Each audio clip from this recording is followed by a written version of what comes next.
ethical. The learning outcomes include explain ethical standards that researchers should follow when conducting research projects that involve humans, including surveys, and recommend strategies to ensure ethical decision-making when completing research projects. Let's start with a basic definition of ethics, and throughout this lesson we refer to Business Dictionary's definitions frequently, and we'll do that to start with ethics. Basic concepts and fundamental principles of decent human conduct. Of course, you have to define decent, which is difficult to do. It includes study of universal values, such as the essential equality of all men and women, human or natural rights, obedience to the law of the land, concern for health and safety, and for the natural environment. Sometimes, however, the law will conflict with what we believe to be ethical values, and we have to decide how we handle difficult situations like that. So, to summarize, it's a set of beliefs about right and wrong behavior. But it's difficult to define what is right and wrong. We all have different backgrounds, different cultures, different families that we grew up with, and our beliefs about right and wrong may not be universal. In fact, they won't be universal. So determining what is right and wrong may vary from person to person and may be hard to do. Oftentimes, ethical behavior is in line with generally accepted social norms. Those social norms are also going to be affected by underlying cultural, religious, moral beliefs of that group. Again, it's very difficult sometimes to determine what is a generally accepted social norm, and it will vary from place to place and from time to time. Doing what is ethical can be very difficult, as all of us probably know in certain situations.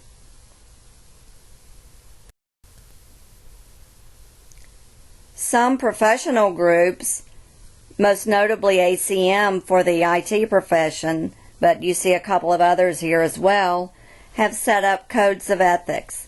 And almost every professional group has one or more organizations that have codes of ethics for the people who are in that profession. They are the principles and core values of a profession, although they typically apply across professions as well.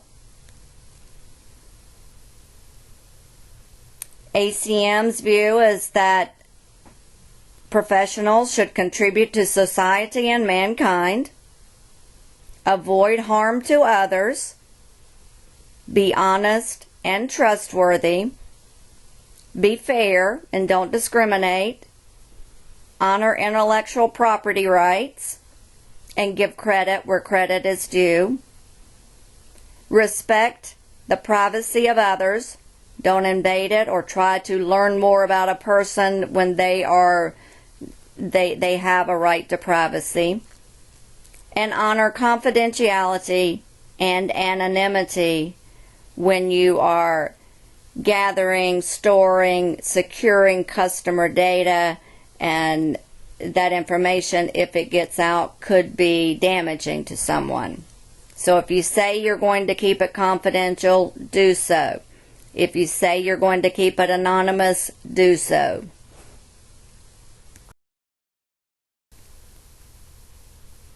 Moving on to research ethics. So we started talking first about personal ethics, which spills over to professional ethics. Research ethics is another component of ethical dilemmas that we have to handle. Some guidelines include Conduct research in good faith.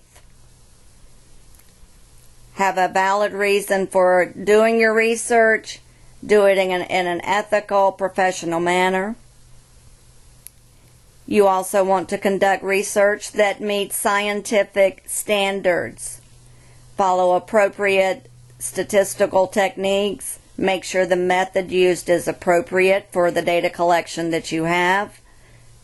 Follow guidelines for your profession and for the scientific community. Pay attention. The results may not say what you anticipated. Be open to that and speculate on why it happened if your results did come out contrary to what you thought. Pursue organizational best interests. Sometimes organizational interest may get in the way of personal ethics or morals, may get in the way of what's best for society. Perhaps a pharmaceutical company elects not to make a drug that could help cure a disease, or they want to charge a high amount. Sometimes organizational best interests are not in line with society, moral and ethical underlying personal characteristics, and you have to decide what you're going to do. Treat subjects well. If you say you will debrief or inform them afterwards, do so. Do not subject them to any undue stress that's not part of the experiment you're conducting. If you do subject them to stress, you need to debrief at the end and explain what happened. Finally, reduce coercive or reward responses. So you don't want to try to make people participate. So they take an online class and you say, prior to getting your grade for this class, you must take this survey. That's coercive. Or reward. You're giving them their grade once they do it. I don't use extra credit points to give students a reward because I want them to participate at their choice. I don't want, if I give extra credit opportunities to a group for doing a survey, to remain ethical, I must offer a similar exercise for those who choose not to take the survey. So I must offer them an exercise that takes about the same amount of time and effort and then allow them to earn the extra credit. So I simply don't do that. Sometimes you may have it where people will be entered into a drawing for a $100 Amazon gift card or something like that. While that's mildly coercive, it's not a huge incentive to participate. But sometimes people will do that. Underlying it all, you should do no harm and try to do good. Much like the Hippocratic Oath for doctors, do no harm and do good. For your organization, society, your profession, and yourself.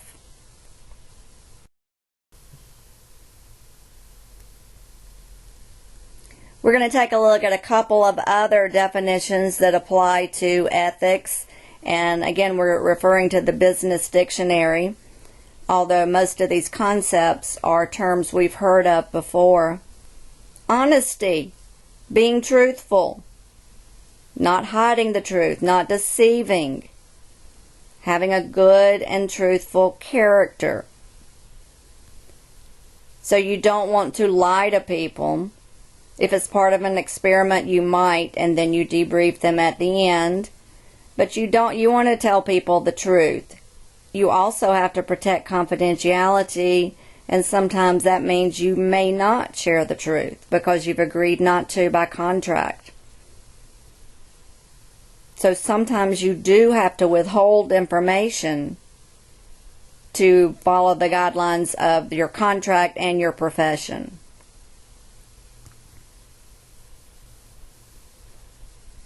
Integrity is strict adherence to a moral code. You're transparently honest in everything you think, say, and do. So you have integrity. For instance, academic integrity is following the guidelines of the university and the class, not sharing material, giving credit where credit is due, not cheating in any way. So you have integrity as a researcher when you are transparent in everything you think, say, and do, as much as you can be within the confines of a contract or other legal issues. The third term we're going to look at is objectivity. And this is where you eliminate your biases, prejudices, or subjective evaluations by looking at the data. Rather than relying on your thoughts, your feelings, your beliefs, you allow the data to drive your interpretations. In reality, we all have biases and prejudices. We grow up and we form our own biases or prejudices against a company, against a person, against a group, whatever it might be. We form those biases against them.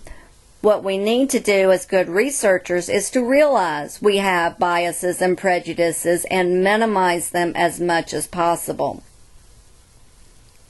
Now you see in the bottom corner of this slide a logo for National Science Foundation and National Institutes of Health.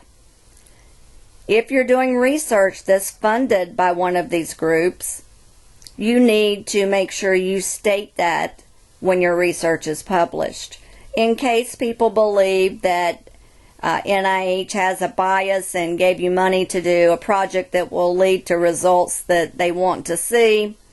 I'm just giving a hypothetical instance here, but you need to report that. You need to report anybody that gives you funding. Oftentimes, reports on the effectiveness of medications are funded by the pharmaceutical companies. If so, you need to report on that. That doesn't mean your results are incorrect or biased, but it means that people need to know that you had this agreement with them, that they paid you to do the research. Pharmaceutical companies may also decide not to publish research that shows their drugs are ineffective. So they simply put it on a shelf and don't pursue that drug. But they may not want the public to know that they spent research and development on a drug that doesn't work or that has adverse effects. So that may interfere with your underlying professional integrity and ethics and your personal integrity and ethics, but you have to do the best you can within the confines of a contract. Honesty, integrity, and objectivity are 3 characteristics that every researcher should strive to achieve.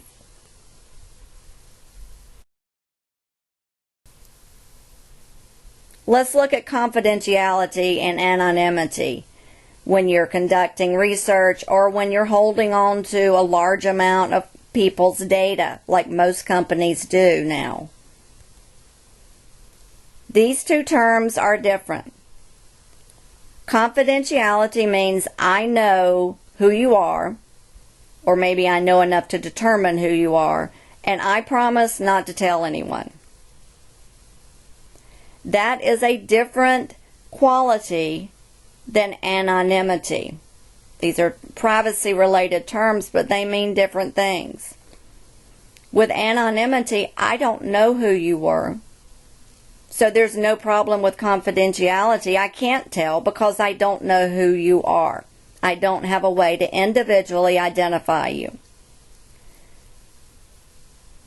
You can promise confidentiality or you can promise anonymity, but it's difficult to promise both. If it's anonymous, it's already confidential. If it's confidential, then you have a way of identifying the person. Typically, researchers will say we'll adhere to the confidentiality and anonymity of the data as much as possible unless subpoenaed for the information. If you're subpoenaed, oftentimes researchers will release it just like anyone would release it. But these are different terms. Confidentiality, you don't know, you won't tell. Anonymity, you simply don't know, so you can't tell. You can take a look at this YouTube video on privacy laws and confidential information. It includes information on HIPAA, which is the Health Insurance Privacy Guidelines, Health Insurance Portability Act. But you can take a look at that and learn a little more. Let's look a little closer at confidential. You do need to describe the limits of confidentiality that your research study will adhere to. Disclosure as mandated by law, as I mentioned on the previous slide. So confidentiality, I'm not going to tell. But going further, you need to describe any limits to that. You also should describe how you will use the data. What is it going to be used for? For a research study, looking at how data is secured in large organizations. I typically would say then no individually identifiable data will be released. I'll only release it in aggregate form. You should keep the records in a secure place. In previous years, that meant putting it in your locked office, which of course could be broken into, but they have to have a key or get in when your door is unlocked or whatever. Now it means usually on your laptop, on your tablet, or on the cloud. And you have to determine, is that truly a secure place? You need to be as secure as possible. You cannot be 100% secure because there is no such thing. As I mentioned, you typically don't release individually identifiable information unless you're interviewing big name people and they agree to allow you to do that. You don't want to use social security numbers at any time anymore. Universities used to use social security numbers. They no longer do, as did banks, schools, all sorts of people that now will allow you to not use your social security number. So I don't ever collect that information. Finally, you need to allow the people who respond to your survey to decide at a later date that they don't want to participate. They're taking the survey and they get to questions that make them uncomfortable and they exit. You need to allow them to do that. You also need to allow them, if they opt out 3 weeks later because they change their mind, if they can, if you're able to pull them out, you should pull them out.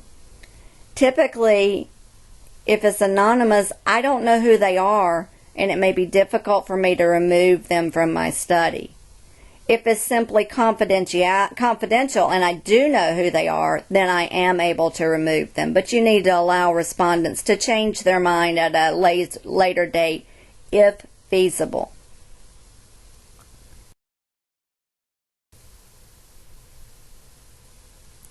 Further, you need to make sure that your respondents give informed consent prior to participating in your research project. Here you need to use reasonably understandable language at a reading level appropriate for the people who are taking your survey. You may not survey those under 18 without parental permission. Even when I've done that before in the past, surveyed high school students, received written parental permission, I have still asked at the beginning of the survey, do you agree to participate?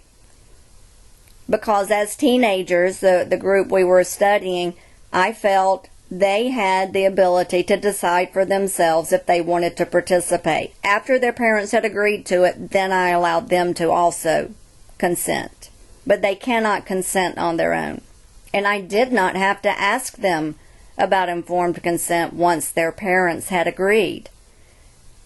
So parents could agree to put their children into a research study or a clinical trial because they have a severe illness, and the children do not have to agree because they cannot enter into a contract until they're 18. You want to clarify the responsibilities that the researchers involved have. Here's where you describe the limits of confidentiality and/or anonymity within your study, what you're going to do with the data, how they opt out, etc. You can take a look at this YouTube video on the history of informed consent. Informed consent and research ethics really emerged after the Tuskegee Airmen syphilis experiment, where some patients with syphilis were not treated to look at the progression of syphilis over time, and they were not told they weren't being treated, while others were treated, and they compared the controls that weren't treated to those that were. That's obviously ethically and morally wrong, and research ethics, informed consent emerged after that, and of course after the Nazis did medical experiments on prisoners without consent. Prisoners can never really give consent because it can be seen as coercive or reward if they participate. So they're in a position of less power. It's difficult to find a way to let them give informed consent. But informed consent emerged after these and other similar events that occurred in the past.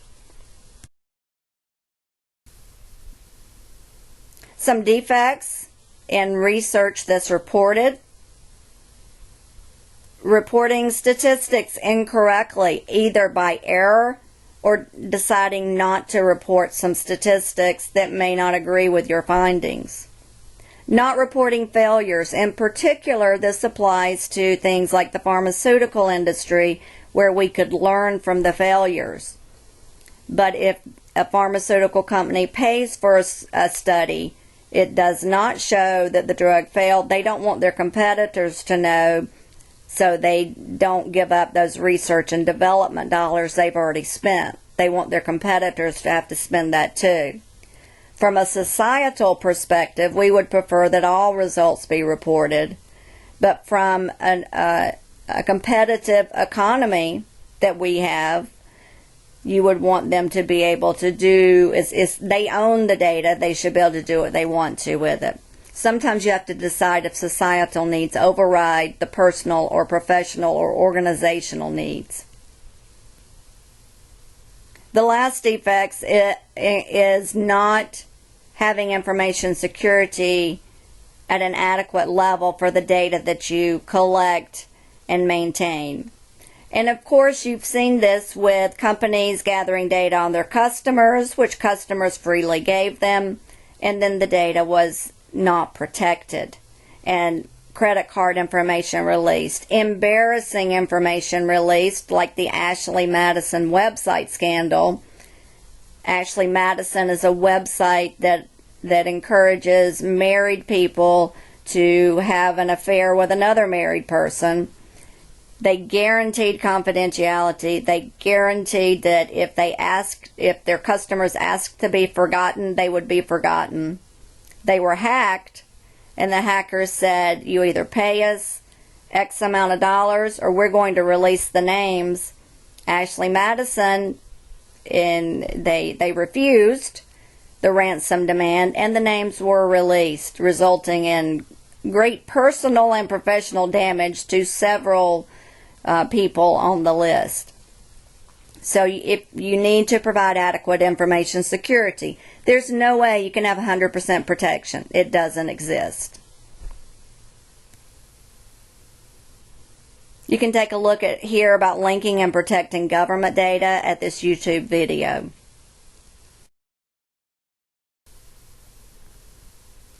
One other issue that should be considered when you're looking at research ethics is who receives credit as an author. Anyone whose name is on a study must make a primary contribution. It is unethical to include someone on a study if they did not make a contribution. So you can't always include another person on your study, and they do the same on their study, so you both get credit for being authors on multiple studies, you must make a primary contribution in order to receive your name on the report. Now, if you have a research project as a group in your classes and your graduate work, oftentimes you put the names in alphabetical order, which is the easiest thing to do in a group because then you don't get into a fight and so forth. But I have had students leave off a member of a group who didn't participate, and you usually have the opportunity to evaluate your peers. But the author on a published report should make a primary contribution. So they might gather data, they might interpret the data, they might write the literature review. They have to make a meaningful impact. As soon as possible, you do want to establish order of authorship. As I said, for most research papers in your graduate programs of study, alphabetical is the easiest way to go if everyone participates. But if you do have studies that are published, you need to say who's the first author, who's the second, who's the third, and what are the responsibilities of each of these authors. You can take a look at this short, kind of funny YouTube video if you like. Responsible conduct of an ethical research. We've been talking about that throughout this presentation.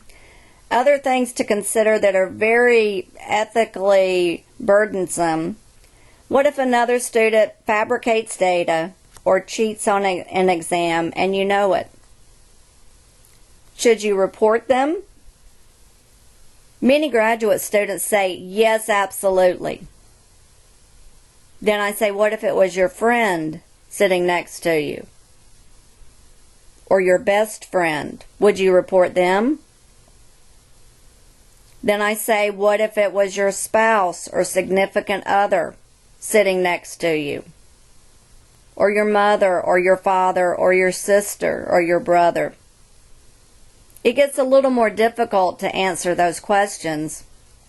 From an ethical perspective, the answer should be the same, regardless.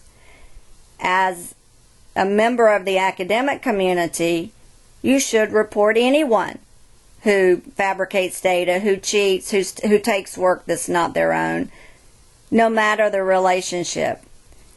Morally, we may then find that we have a higher burden to our mother or father, for instance, a family burden or a friendship burden, a moral responsibility that's higher to not hurt our friends, our family. But you should ethically report it. You should also report it if your professor